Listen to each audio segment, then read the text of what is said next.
श्री स्वामी समर्थ मित्रांनो, वरदलक्ष्मी व्रतकथा व महात्म्य पूजा विधी एकदा नक्की वाचा. अखंड लक्ष्मीची प्राप्त होईल. श्रावणी शुक्रवारी जिवतीची पूजा आणि जरा जिवंतिकाची पूजन यासह वरदलक्ष्मीचे व्रत केले जाते. आज शुक्रवार रोजी हे व्रत आचरावे. पूर्वी ज्याने हे व्रत केले असेल अशा व्यक्तींचे मार्गदर्शन घेऊन हे व्रत करावे. दक्षिण भारतातील तमिळनाडू, कर्नाटक, आंध्र प्रदेशातील गृहिणी वरदलक्ष्मीची पूजा मोठ्या भक्तिभावाने करतात. देशभराच्या विविध भागात हे व्रत विविध नावाने ओळखले जाते. महाराष्ट्रात वरदलक्ष्मी व्रत नावाने लक्ष्मी देवीचे पूजन केले जाते. श्रावण महिन्यातील शुद्ध पक्षात येणाऱ्या शुक्रवारी म्हणजे उद्या वरदलक्ष्मी व्रत असून वरदलक्ष्मी व्रतकथा जाणून घ्या. रत्नजडित सिंहासनावर सर्व लोकांचे नेहमी कल्याण करणारे श्री शंकर विराजमान झाले आहेत. हे पाहून सर्व लोकांवर अनुग्रह करण्याकरता त्यांनी पार्वती प्रश्न करते, हे भगवान शंकरा, आपण सर्व लोकांचे स्वामी आहात व प्राणीमात्रांच्या कल्याणार्थ रात्रंदिवस झटत आहात. आपण सर्वांमध्ये श्रेष्ठ असून आपले ठिकाणी पातकाचा लेश सुद्धा नाही. तरी आपणाला मी पुण्यकारक अत्यंत गुप्त गोष्ट विचारते. ती मला आपण कृपा करून सांगावी. तेव्हा भगवान शिव म्हणतात, कोणती गोष्ट आहे की जे जगत प्रभो एक वरदलक्ष्मीचे व्रत मी ऐकले आहे. त्याचा विधी आणि महिमा काय आहे ते मला सविस्तर सांगावे. पार्वतीचा हा प्रश्न ऐकून शंकर म्हणतात, हे पार्वती, वरदलक्ष्मी व्रत हे सर्व व्रतांमध्ये उत्तम व्रत असून अत्यंत सौभाग्य देणारे असे आहे. या व्रताचे आचरण केले असता तात्काळ सर्व प्रकारची संपत्ती प्राप्त होते. पुत्रप्रौढाकी संततीची वृद्धी होते. हे व्रत केल्याने मनुष्याला कधीही धनाची कमतरता भासणार नाही. वरदलक्ष्मीच्या कृपेने त्याला अखंड लक्ष्मीची प्राप्ती होईल. त्याच्या घरी सुख समृद्धी देखील नांदेल. हे पार्वती, ज्यावेळी श्रावणातील पौर्णिमेस शुक्रवार येतो त्या पौर्णिमेपासून स्त्रियांनी या महालक्ष्मीचे म्हणजे वरदलक्ष्मीचे पूजेला आरंभ करावा. हे ऐकून पार्वती पुन्हा विचारते, देवा, या व्रताचा विधी काय? देवता कोण आहे व पूर्वी कोणी कोणत्या प्रकारे याचे आचरण केले हे सर्व सांगावे. भगवान शंकर म्हणतात, हे पार्वती, अत्यंत पुण्यकारक वरदलक्ष्मी व्रताचा इतिहास मी तुला सांगतो. हे सुंदरी, तूही त्या देवीच्या आराधनेने कोणत्या प्रकारे तत्पर होशील तेही कथन करतो. कौंडिण्य नावाचे एक शहर असून त्या शहरात ज्याच्या सभोवतालची सुवर्णाचा फोटो आहे आणि अग्नीप्रमाणे तेजपुंज असे एक मंदिर होते. त्या मंदिरात चारुमती नावाची एक सर्व लोकांत प्रख्यात अशी ब्राह्मण स्त्री होती. ही ब्राह्मण पत्नी सतत पतिभक्तीविषयी तत्पर, महापवित्रता, सासू सासऱ्यांवर अत्यंत प्रेम करणारी होती. तिची कांती चंद्राप्रमाणे असून तिचे भाषण फार मंजूळ होते. तिचे सदा सर्व काळ प्रसन्न चित्त व पवित्र आचरण पाहून प्रत्यक्ष लक्ष्मी तिच्या स्वप्नात आली आणि म्हणाली, हे चारुमती, इकडे ये. वरदलक्ष्मीच्या प्रसादाने तुझे कल्याण असो. तुला मी एक गोष्ट सांगते, ती ऐक. ज्यावेळी श्रावणेच्या पौर्णिमेला शुक्रवार येईल त्यावेळी तो दिवस व्यर्थ न घालवता दृढ अंतकरणाने वरदलक्ष्मी नावाच्या व्रतास तू आरंभ कर. चतुर्भुज अशी सोन्याची लक्ष्मीची प्रतिमा असावी. आपले घर स्वच्छ असावे.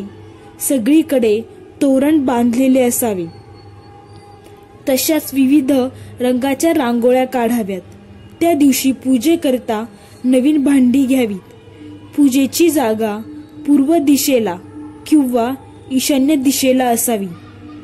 भूमीवर स्वस्तिक काढून त्यावर एक शेर गव्हाची रास करावी व त्यावर नवकलश ठेवून त्यात तांदूळ भरावेत आणि कलशाभोवती वस्त्रे गुंढाळावीत. त्या कलशावर अनेक प्रकारची फुले वाहावीत. त्यावर सोने वाहावे व अनेक प्रकारची पत्री वाहून त्यावर ठेवलेल्या पूर्ण पात्रावर वस्त्र पसरवावे. हे सुबद्ध चारुमती, त्या पूर्ण पत्रावर सोन्याची चतुर्भुज लक्ष्मीची प्रतिमा समस्त्रक स्थापन करावी व तिची पूजा करावी. पंचामृत स्नान घालावे. देवी सुक्ताने शुद्ध पाण्याचा महाभिषेक करावा. वस्त्रांदी उपचार अपरवावेत.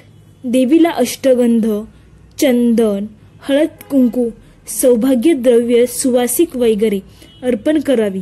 विविध प्रकारची पत्री अर्पण करावी.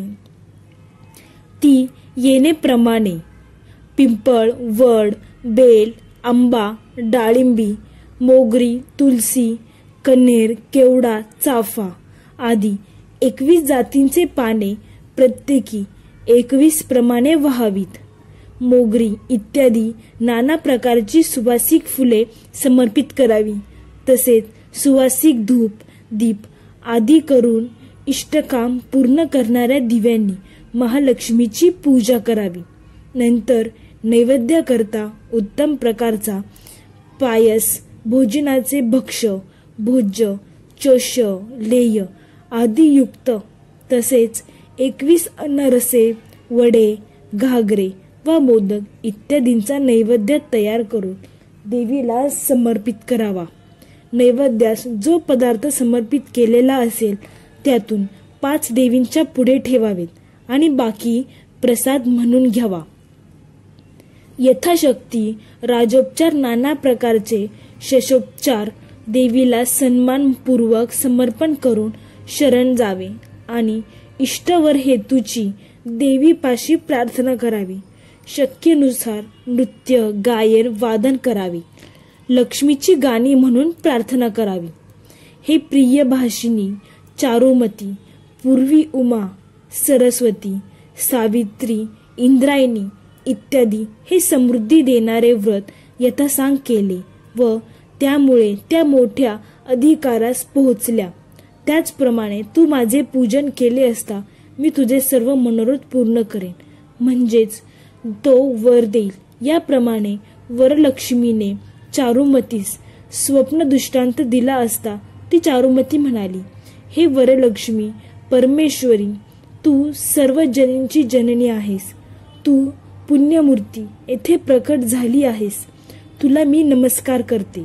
हे शरणागताचे रक्षण करणाऱ्या, हे जगतपूजे, हे श्री विष्णूच्या वक्षस्थलावर निरंतर वास करणारे, जिला तू एकवार कृपादृष्टीने अवलोकन केले ती तात्काळ सर्व संकटांपासून मुक्त झालीस, यात शंका नाही. मी पूर्वीच्या सहस्राविधी जन्मात काहीतरी पुण्याचा संचय केला असेल, तो असे की ज्यामुळे हे हरिवल्लभे आज मी तुझे चरण कमल पाहत आहे. याप्रमाणे चारुमतीने गौरवपूर्वक स्तुती केली असता जगदंबा वरलक्ष्मी हास्य करून नंतर वर देती झाली. असे स्वप्न पाहून चारुमती तात्काळ मोठ्या गडबडीने जागी झाली आणि आपल्या सर्व आत्मवर्गाला हे आनंददायक स्वप्न कथन केले. ते ऐकताच छान छान, फार उत्तम असे सर्व म्हणाले. नंतर वरलक्ष्मीने सांगितल्याप्रमाणे हे व्रत करण्याचा त्या सर्वांनी संकल्प केला आणि श्रावणातील शुक्रवारी त्यांनी याची मार्ग प्रतीक्षा करत बसली. त्या सुदैवाने लवकरच श्रावणाची पौर्णिमा शुक्रवारी आली. मग त्या दिवशी चारुमतीसह तिच्या आप्तवर्गातील सर्व स्त्रिया प्रसन्न मुद्रेने स्वच्छ सुंदर विविध उंची वस्त्रे धारण करून सांगितल्याप्रमाणे घर स्वच्छ सारवून तोरणे बांधून उत्तम रांगोळी काढून गव्हाच्या राशीवर तांदळाने भरलेला कलश स्थापन करून त्यावर सुवर्ण प्रतिमा मांडून यथाविधी वरलक्ष्मीची पूजा करून प्रार्थना करतात. हे कमलासने, हे हाता कमल धारण करणारे, हे सर्व लोकापूज्य, हे नारायण प्रिये, हे देवी तू निरंतर आमच्यावर प्रीती करणारी अशी हो. या मंत्राने पूजेच्या उपचारातील प्रत्येक वस्तू अनुक्रमाने कलशात टाकून वरलक्ष्मीची पूजा करून त्यांनी उजव्या हातात वरसूत्र दिले. ह्या वरलक्ष्मीच्या प्रसादाने चारुमती प्रसन्न अंतःकरण होऊन वरदान देत करण्याविषयी व आप्तकुटुंबीय वर्गाच्या पोषणाविषयी तत्पर झाली. नंतर ती त्या दिवसापासून नित्य मंगलवेश धारण करून देवीच्या सन्निध बसू लागली. याप्रमाणे वरलक्ष्मीचे ठिकाण तिची भक्ती जडल्यामुळे तिला मोठमोठाले मोत्यांचे हार व जवाहिराचे अलंकार अंगावर धारण करण्यासारखे वैभव प्राप्त झाले. ती अत्यंत गर्भश्रीमंती झाली. दागदागिने, अलंकार, घोडे, हत्ती, सेवक सेविका सर्व वैभव तिला प्राप्त झाले. शेवटी तिचे वैभव इतके वाढले की तिला ज्या ठिकाणी जायचे असेल तेथे तेथे ती सोबत हत्ती, घोडे, रथ यांनी युक्त अशा मोठ्या थाटाने जाऊ लागली. नंतर तिच्या ज्या निरनिराळ्या मैत्रिणी तुला एवढे वैभव कसे प्राप्त झाले म्हणून विचारतील, त्यावेळी चारुमती मोठ्या प्रेमाने हे वरलक्ष्मीचे व्रत सांगत असे. सूत सांगतात, यावरून हे व्रत खरोखर अत्यंत गुह्य आहे. याचे जो कोणी मानव आचरण करील तो आपले अंत्य कल्याण झालेले पाहिल. चारुमती तर या व्रताने सर्व सुलभ मनोरथांना पूर्ण झाली. नंतर या वरलक्ष्मीचे पूजेने ती सर्व लोकांत पूज्य होऊन चिरकालपर्यंत मोठे वैभव पावली आणि तिने ज्या ज्या मैत्रिणींकडून हे व्रत करवले त्याही तिच्याप्रमाणे श्रीमंत झाल्या असे तिने पाहिले. याकरता हे पुण्यकारक व्रत सर्व स्त्रियांनी सविस्तर भक्तिपूर्वक करावे. जे हे भक्तीने आचरण करतील त्यांना विपुल भोग व अखंड लक्ष्मीची प्राप्ती होईल. हे सर्व व्रतांमध्ये श्रेष्ठ असे पुण्यकारक शुभ वरलक्ष्मीचे व्रत जे नरनारी करतील ते आपल्या पायांनी स्वर्गात जातील. जे कोणी नित्य स्वस्थ अंतःकरणाने हे लक्ष्मी व्रताचे चरित्र मुखवाटे गातील त्यांनी किंवा श्रावणद्वारा ऐकतील त्यांचे घर वरलक्ष्मीच्या प्रसादाने धनधान्यांची समृद्धी होईल. ही भक्ती भविष्यात त्यांना नक्की उपयोगी पडेल. तर अशी आहे ही वरलक्ष्मीची संपूर्ण कथा. अशा प्रकारे भगवान शिवने माता लक्ष्मीला ही वरलक्ष्मीची कथा सांगितली व भगवान शिव म्हणाले, हे व्रत ज्या स्त्रिया करतील त्यांना धनाची कधीही कमी भासणार नाही. त्यांच्या घरी अखंड लक्ष्मीचा वास राहील. लक्ष्मीची अनंत कृपा त्यांच्यावर राहील. त्यांच्या घरी सदैव सुख, समृद्धी व ऐश्वर्य राहील. त्यांना कधीही आर्थिक समस्यांचा सामना करावा लागणार नाही. तर मित्रांनो, अशी आहे ही वरलक्ष्मीची कथा, व्रत कथा.